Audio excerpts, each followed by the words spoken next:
In this week's Smart Parenting segment, how do parents feel about vaccinating their kids against COVID-19? Well, bookings for children aged 5 to 11 are set to begin this week if supplies arrive as scheduled.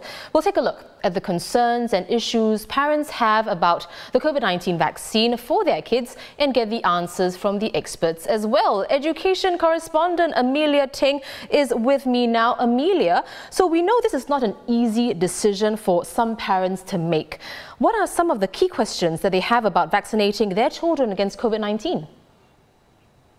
Yeah, so some parents are concerned because the children are younger and concerned about the safety of the vaccine and if there will be any adverse reactions or side effects that could show up.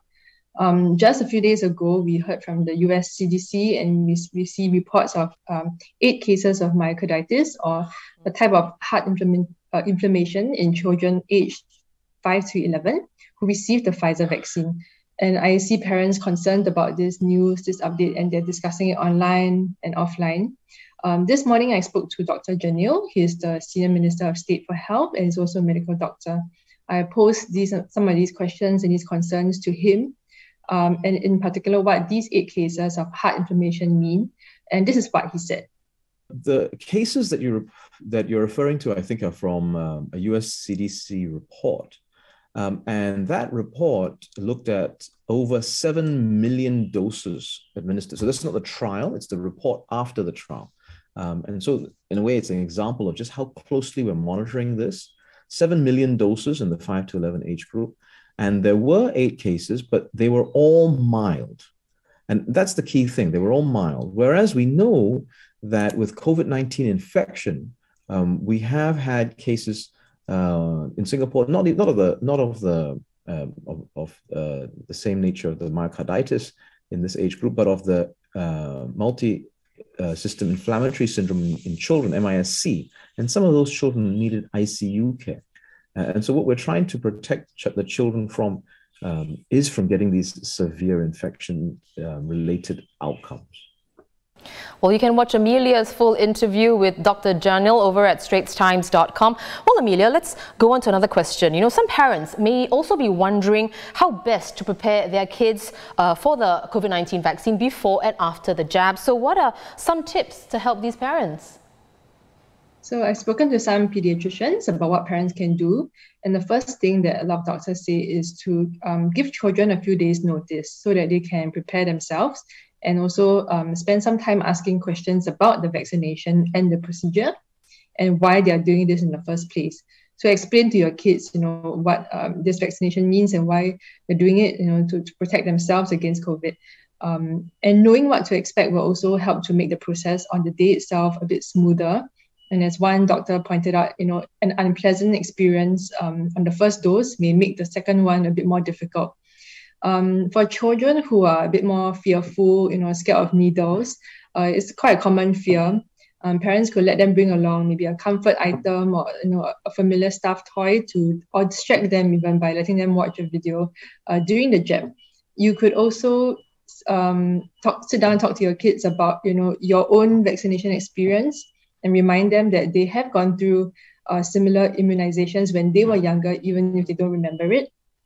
And for one doctor also said that you could numb the area, the injection site, you know, with some cooler packs or some ice. It could be helpful. And then, you know, bring your kids for some reward or some small treat after the jab. That may also work.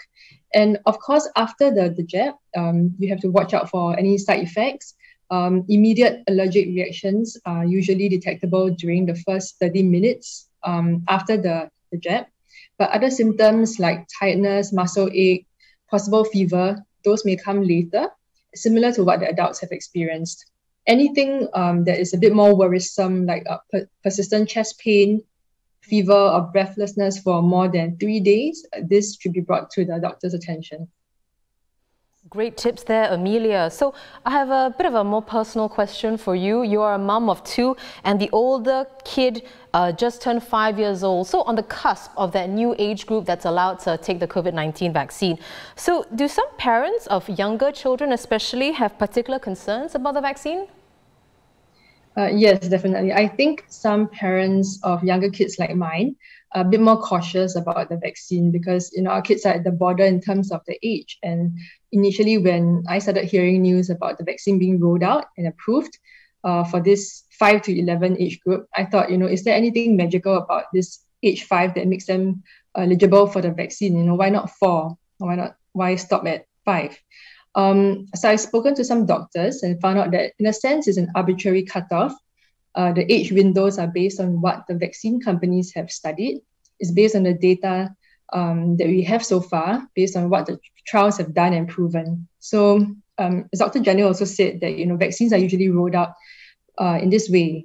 You start first with the adults, and then you go on to the children and younger children after that. So, in a sense, it should be reassuring to know that we are only vaccinating the children by age batches after studies have been done accordingly to show that it is safe and effective for different age groups of children. So there are also now trials actually going on for vaccines in the 0 to 4 age group to see if it works for them and gives them significant protection. So if that works out, we may actually be immunizing our younger kids, younger than 5. Thank you so much, Amelia. That was education correspondent Amelia Ting. You can, of course, read more on how parents of younger children especially can prepare them for their COVID-19 vaccination on str.sg/smartparenting.